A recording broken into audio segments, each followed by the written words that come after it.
আসসালামু আলাইকুম, welcome to Abid computer academy. কেমন আছেন সবাই? আশা করি সবাই ভালো আছেন। আজকের ভিডিওতে আপনাদেরকে দেখাবো যে আমরা যখন কোনো ছবি টবি প্রিন্ট করি, প্রিন্ট করার পরে আমাদের কাছে এরকম পেপার হয়ে যায়, এরকম ছোটখাটো পেপার হয়ে যায়। যেমন এই পেপার গুলা করি কি আমরা ফেলে দেই। যেমন এই ছোটখাটো পেপার গুলা কিন্তু আমরা অনেক সময় করি কি এটা ফেলে দেই, কাজে না লাগি। তো আপনি যদি ইপসন কিংবা ক্যাননের প্রিন্টার গুলো ব্যবহার করেন, তাহলে সেই প্রিন্টার গুলো দিয়ে কিন্তু আপনি সহজে এই নষ্ট পেপার গুলা এবং ছোটখাটো পেপার গুলা দিয়েও আপনি ছবি প্রিন্ট করতে পারেন। তো সেটি কিভাবে করবেন আজকে ভিডিওতে দেখাবো। তো ভিডিওটি কেউ স্কিপ না করে পুরো ভিডিওটি দেখার চেষ্টা করুন। তো কথা না বাড়িয়ে চলুন আজকের মূল ভিডিওটি শুরু করি। ফটোশপে আসার পরে আমরা যেহেতু এরকম পেপারে যদি আমরা প্রিন্ট করতে চাই, তাহলে আমাদের যেটা করণীয়, যেটা করতে হবে সেটা হচ্ছে প্রিন্ট করার ক্ষেত্রে আমরা প্রথমে করি কি এখান থেকে এ4 শিট নেই। ধরেন এ4 শিটেই নিলাম আমি।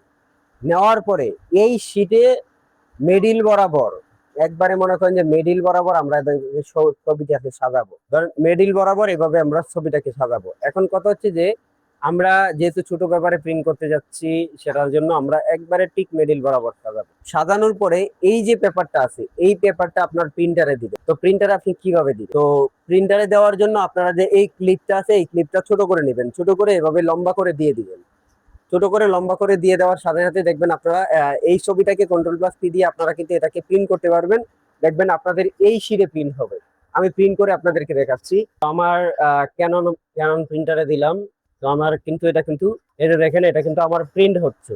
আপনি যদি এরকম পেপার গুলাতেও দেন, ধরেন এই পেপারটার মাঝে যদি আমি এখানে ছবি সাজাই, তাহলে দুইটা, একটা, দুইটা অথবা তিনটা চারটা ছবি কিন্তু আমি সাজাইতে পারতেছি।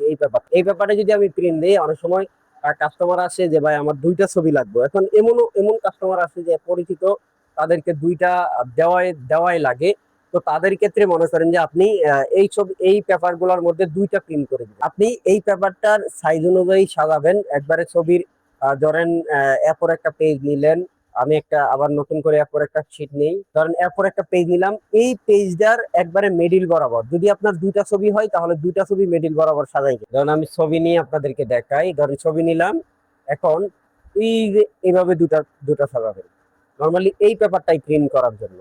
দেখেন আমার বাকি ছবিটা যেটা আমি আপনাদেরকে দেখাইছিলাম, সেই ছবিটা কিন্তু প্রিন্ট হচ্ছে প্রিন্ট শেষের দিকে। তো আপনারা এই ছোটখাটো পেপার গুলো নষ্ট না করে কাজে লাগান। নর্মালি দেখেন আমি এই পেপারটার মধ্যে কিন্তু প্রিন্ট করতে পারছি। আমার এই সিরিয়াল কিন্তু প্রিন্ট হচ্ছে। যদি এই পেপারটা যদি আরেকটু ছোট হতো, তাহলে কিন্তু আমি এটা প্রিন্ট করতে পারতাম। তো যদি আপনাদের এরকম পেপার হয়ে যায়, এটি নষ্ট না করে আপনারা এটিকেও প্রিন্ট করেন, এটিও ব্যবহার করেন। আমি সাধারণত এইভাবে ব্যবহার করি। এই যে দুইটা ছবি সাজিয়ে দুইটা ছবি যে সাজিয়ে আপনাদেরকে দেখালাম, এই দুইটা ছবি এটার মধ্যে প্রিন্ট করি, দেখি কেমন। কন্ট্রোল+P দিলাম। পি দেওয়ার পরে আমি যদি এটাকে প্রিন্ট দেই, প্রিন্ট দিলাম। প্রিন্ট দেওয়ার পরে আমার কিন্তু এই পেপারটা নর্মালি আপনাদের এই ছোটখাটো যদি পেপার হয়ে যায়, তাহলে আপনারা যেটা করবেন এই মিডিল বরাবর সাজাবেন। যেমন ইপসন, ক্যানন এগুলাতে আপনার ওই যে ক্লিপটা থাকে, পেপারের যে ক্লিপটা থাকে, সেটা একবারে মিডিল বরাবর কিন্তু চাপাইলে কিন্তু এভাবে চলে আসে। তো চাপানোর পরে এভাবে যখন চলে আসে, তখন আপনার মিডিল বরাবর কিন্তু রেখে দিলেও কিন্তু হয়ে যায়। দেখেন আমি ছোট পেপারটাই প্রিন্ট করছি, সেটা কিন্তু প্রিন্ট হচ্ছে। দেখেন আমি ছোট পেপারে কিন্তু প্রিন্ট দিচ্ছি, এই প্রিন্টে কিন্তু দুইটা দুইটা ছবি কিন্তু প্রিন্ট হচ্ছে। এখন আমি যদি এই পেপারটা ফেলে দিতাম, তাহলে ফেলে দিলে কিন্তু দিতেই পারতাম। যদি অনেক সময় দুইটা কিংবা একটা ছবি প্রিন্ট করা লাগে, আমি সাধারণত দুইটা একটা ছবি প্রিন্ট করি না, তার ক্ষেত্রে চারটা কিংবা ছয়টা প্রিন্ট করি। যদি কোন সময় দুইটা প্রিন্ট করা লাগে, তার ক্ষেত্রে কিন্তু এই ছোটখাটো পেপার গুলাতে কিন্তু প্রিন্ট করা যায়। তো আশা করি বুঝতে পারতেন। কেউ যদি না বুঝে থাকেন, কমেন্ট করতে পারেন। এরকম আরো ইন্টারেস্টিং ভিডিও পেতে যারা আমাদের চ্যানেলে নতুন আছেন, এখনো চ্যানেলটি সাবস্ক্রাইব করেননি, প্লিজ চ্যানেলটি সাবস্ক্রাইব করে আমাদের সঙ্গেই থাকবেন। তো দেখা হচ্ছে পরবর্তী কোনো এরকম আরো ইন্টারেস্টিং টিউটোরিয়াল নিয়ে। সবাই ভালো থাকবেন, সুস্থ থাকবেন। আসসালামু আলাইকুম ওয়া রাহমাতুল্লাহি ওয়া বারাকাতুহু।